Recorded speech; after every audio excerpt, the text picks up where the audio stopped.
Europe, spring 1945. The continent is collapsing under the final blows of the war, but a new tension is already growing beneath the ruins. Two armies, American and Soviet, are pushing toward the same city, the same symbol, the same prize: Berlin.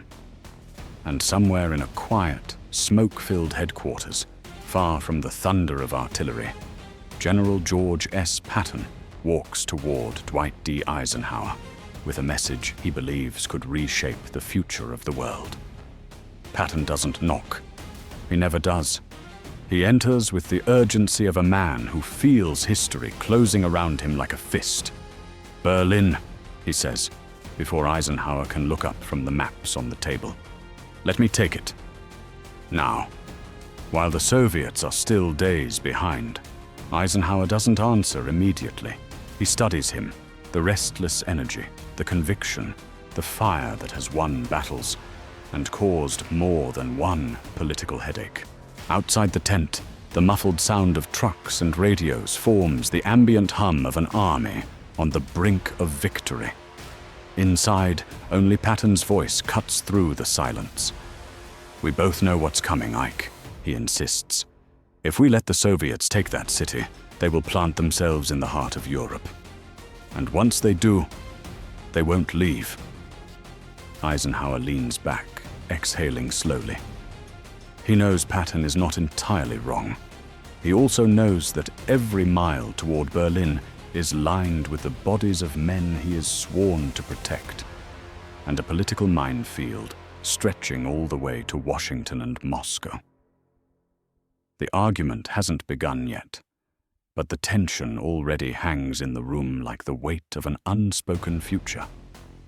A future shaped not only by strategy, but by fear, ambition, and the shadows of alliances already cracking before peace is even declared. Today you will hear the conversation that might have happened, a reconstruction of the clash between Patton's bold vision and Eisenhower's cautious, calculated restraint. A moment where one decision could have changed the map of Europe, and perhaps the entire Cold War.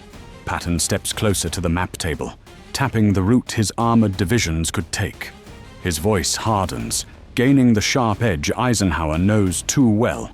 "We can reach Berlin in 48 hours with the Third Army spearheading the push," Patton says. "The Germans are broken. Their defenses are collapsing. Every hour we wait gives the Soviets time to close the gap." Eisenhower folds his hands, weighing each word. "George, it's not just about speed. It's about the cost. Our projections show at least 100,000 casualties in an urban assault. The city is fortified. The Soviets are already committed. They're prepared to bleed for Berlin." Patton shakes his head. "They're prepared to bleed Europe dry. And after they take Berlin, they won't stop. They want influence, territory, leverage. Call it whatever you want. But one day, this alliance with Stalin will turn into something else, something ugly." Eisenhower's gaze drops to the map again, to the jagged front lines creeping toward the capital. He has heard similar warnings from Churchill, from intelligence briefings, even from his own instincts. But warnings are not orders. "You're talking about a political earthquake," Eisenhower replies quietly. "If we storm Berlin now, we break the agreements at Yalta. We risk provoking the Soviets at the exact moment we need unity to end the war." Patton leans in, lowering his voice but not his intensity. "Unity?" he asks. "Or illusion? If we hand them Berlin, we're handing them half of Europe. We're giving them the stage for whatever comes next. And believe me, Ike, what comes next won't be peace." Eisenhower looks up. For a moment, neither man speaks. Outside, distant artillery rumbles like a reminder that the war is still very real, very bloody, and far from over. This is no longer a debate about a city. It's a debate about the world that will exist after the guns fall silent. And for the first time, Eisenhower wonders if Patton's fire is not just ambition, but foresight. Patton straightens up and draws a deep breath, as if forcing himself to slow down, but the fire in his eyes only grows hotter. "Ike, listen to me," he says, his tone low and urgent. "If the Soviets plant their flag in Berlin, that city becomes their foothold. They'll carve Europe in half. Maybe not tomorrow, maybe not next month, but soon. And once that divide is there, it'll take generations to undo." Eisenhower crosses his arms. "You're making predictions, George. We deal in orders, not prophecies."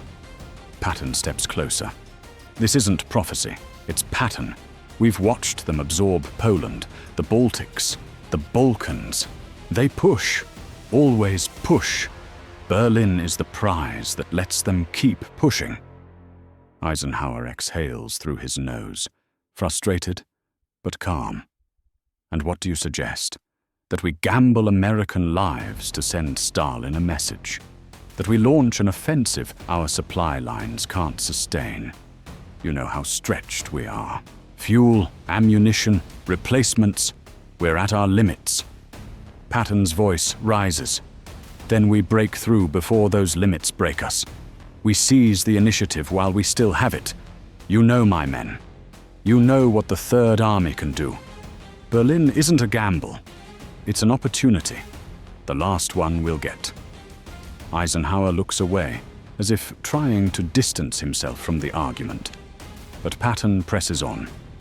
"If we wait, history will remember that we stood by and watched the Soviets take what we could have reached first. That we traded strategic advantage for diplomacy." Eisenhower turns sharply back to him. "And what would history remember if I send thousands of Americans to die in a city we already agreed would be in the Soviet zone? What then, George? That I started a war on the eve of peace?" The silence that follows is heavy, not hostile, but tragic. Both men know the truth. They are not arguing about Berlin anymore. They are arguing about a future only one of them dares to describe out loud. Patton breaks the silence first, quietly this time. "One day, they'll challenge us everywhere, from Berlin to the very borders of our allies. And when that day comes, people will ask why we didn't stop it when we had the chance." Eisenhower closes his eyes for a moment, not in agreement, not in defeat, but in the weight of a decision he knows cannot satisfy both duty and instinct. For a moment, the tent seems to hold its breath. The world outside is collapsing. The war is in its final violent breaths. Yet here, inside this dimly lit headquarters, a different battle is unfolding. A battle over the future. The narrator's voice cuts softly through the tension, as if peeling back the canvas of reality. But what if Eisenhower had listened? What if the race for Berlin truly began? Not on maps, not in political agreements, but in this very conversation. For a brief instant, the war room dissolves into a vision of what might have been. American armored columns roar forward across the Elbe, mud spraying from their treads. Fighter bombers streak overhead, clearing the roads ahead. Bridges are forced. Towns fall in hours, not days. Patton's Third Army claws its way east with the ferocity of a force determined to outrun history itself. At the same time, Soviet artillery pounds the outskirts of Berlin, their own armies driving west at full throttle. Officers shout, engines howl, and the race becomes a collision of two giants, each trying to plant its flag in the heart of a dying Reich. But vision fades, and we are back in the tent, back in the world where decisions, not fantasies, shape reality. Eisenhower opens his eyes, as if emerging from his own imagined consequences. "George," he says quietly, "you talk about stopping the Soviets. But have you considered what happens if we reach Berlin first?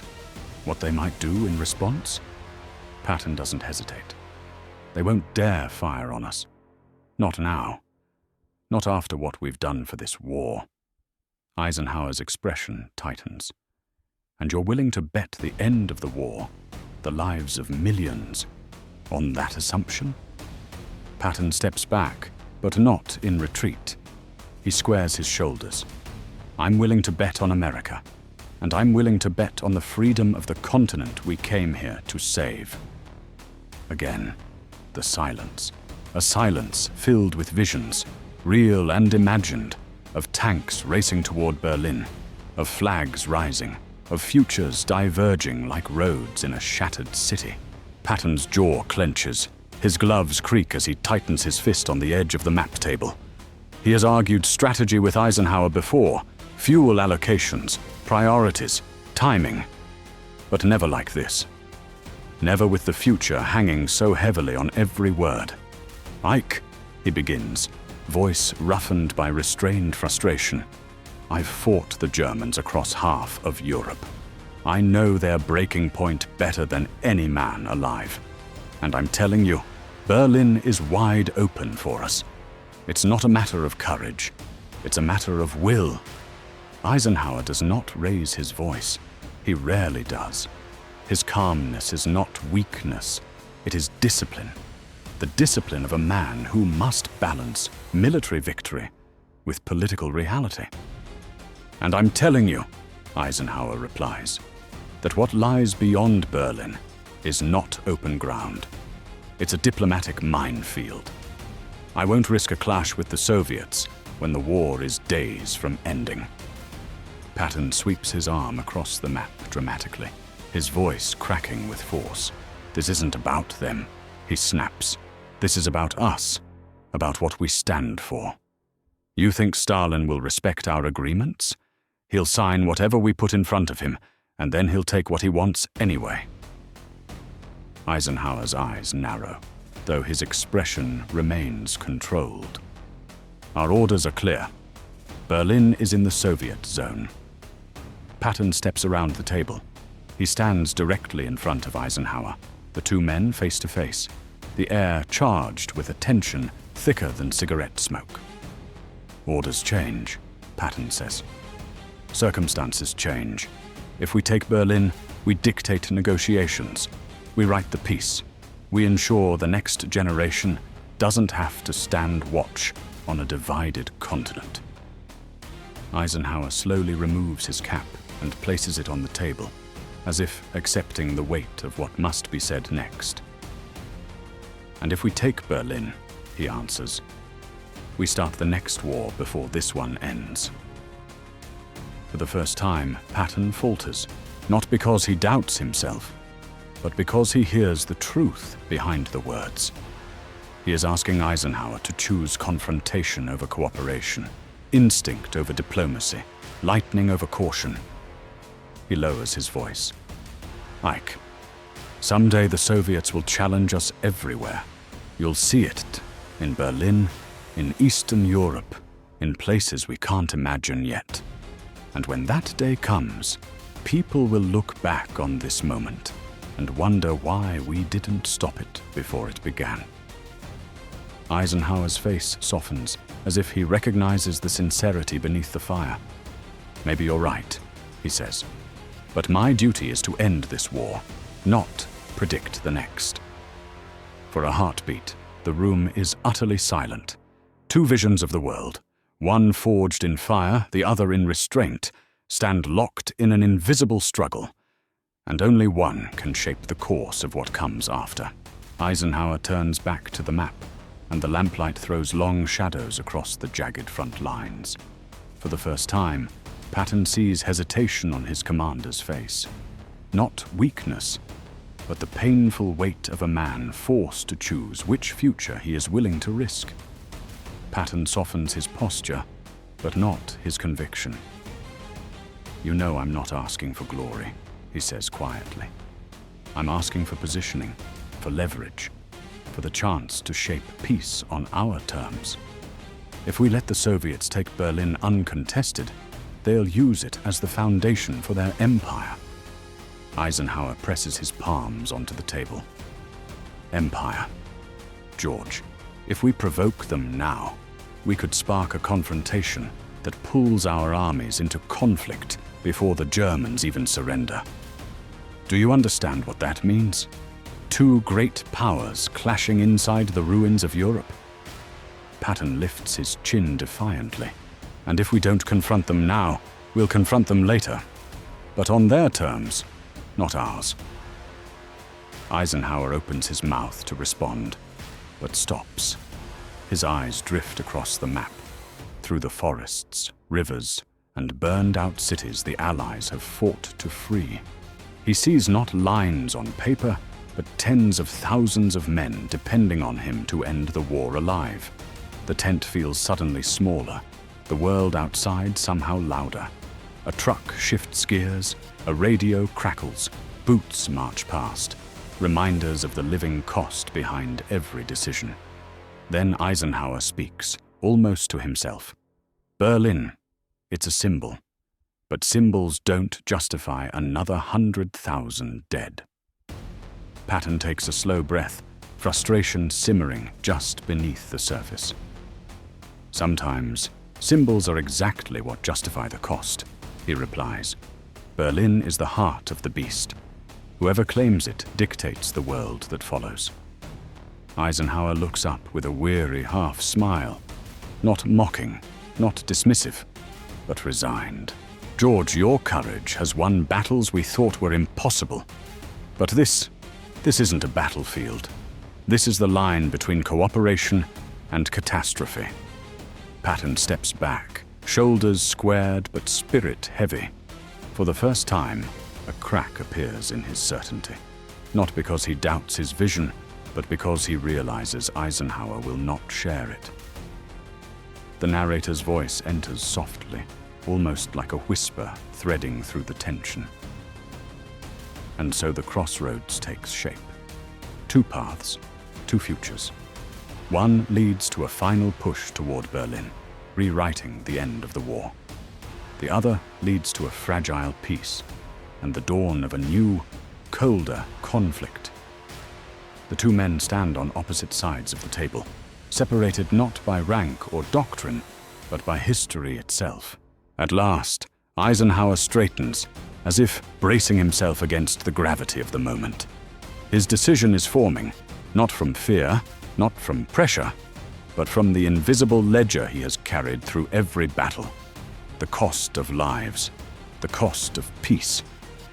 Patton senses it. His voice hardens again, one final surge of conviction. Ike, if we let Stalin take Berlin uncontested, we're handing him the keys to Eastern Europe. Poland, Hungary, Romania. They'll fall behind his curtain before anyone can blink. Eisenhower's reply is quiet, almost sorrowful. And if I send our men into Berlin, they will fall before they can celebrate the end of the war. He moves a small American flag on the map, sliding it away from the city. The gesture is simple, but devastating. Patton watches, a muscle twitching in his jaw. So that's it, he says. We stop at the Elbe. Eisenhower nods once. We stop at the Elbe. Patton steps back, as though the air has been knocked out of him. Not because he lacks fight, but because he knows the conversation is no longer strategic. It is final. You're giving them the future, he mutters. Eisenhower looks up sharply. I'm giving our soldiers a future, he replies. And I'm preventing an American-Soviet clash that could burn Europe to the ground. Patton turns away, pacing once, twice, the restless energy of a man who sees the shape of things long before others do. You'll regret this, he says, not as a threat, but as a prediction. One day there will be a wall in Berlin, and behind it, millions will live under their shadow. And people will ask why we didn't act when we had the chance. Eisenhower's expression darkens, not offended, but burdened. Maybe, he admits, but I will not trade American boys for a line on a map we already agreed to. This war must end. Patton stops. He doesn't argue. He simply exhales, a long, defeated, furious breath. In that moment, the room falls into a deeper silence than any before. a silence filled not with tension, but with the echo of two futures, one chosen, one abandoned. The narrator's voice cuts through gently. And so the decision crystallized, not with a shout, but with a quiet, irreversible acceptance. The Allies would halt. The Soviets would take Berlin. The map of post-war Europe would be sealed, and a new, colder rivalry would begin. Patton turns back toward Eisenhower, his face shadowed but steady. "For the record," he says. "I hope I'm wrong." Eisenhower nods. "For all our sakes." "So do I." History would remember the meeting at the Elbe as a moment of triumph. American and Soviet soldiers shaking hands atop the ruins of the Reich, the final link in a chain tightening around Nazi Germany. Photographs captured smiles, waves, cigarettes traded in muddy fields, a symbol of unity. But beneath the surface, another truth simmered. Berlin, the heart of the collapsing empire, would fall to the Red Army alone. And with that fall, the seeds of a new conflict were planted. The narrator's voice deepens, carrying both gravity and inevitability. The war ended. The alliance did not survive the peace, and the city Patton begged to claim became the front line of a world divided. Images flicker in the mind, like ghosts of a future still unseen by the men who argued in that tent. The Iron Curtain descending across Europe. Berlin split into sectors, its streets patrolled by rival uniforms. A blockade, an airlift, a wall of concrete and barbed wire slicing a city in two. And decades of tension, cold, relentless, unspoken, stretching from Cuba to Korea, from Africa to the halls of the United Nations. Patton's warning, once dismissed as overzealous, began to echo through every crisis, every confrontation, every standoff between East and West. Yet Eisenhower's decision, too, carried its truth. Millions of soldiers lived to see the end of the war, because he refused to gamble their lives for symbolic ground. The world avoided a direct clash between superpowers, at least in 1945. Two visions, two futures. Both proved right and wrong. We return one last time to the tent where the conversation ended, quietly, without victory or defeat. Patton standing rigid, arms crossed, eyes dark with the weight of a future only he seemed to glimpse. Eisenhower steady, exhausted, carrying the burden of a decision that would shape the next half-century. The narrator closes the story with a quiet, lingering question. But what if history turned the other way? What if Eisenhower had said yes? What if the Allies had raced for Berlin and won? A pause, a breath. Subscribe if you want to see that alternate timeline. The one where Patton's push begins, Stalin reacts, and Europe's final days of war ignite a very different Cold War. The screen fades, leaving only the weight of possibility.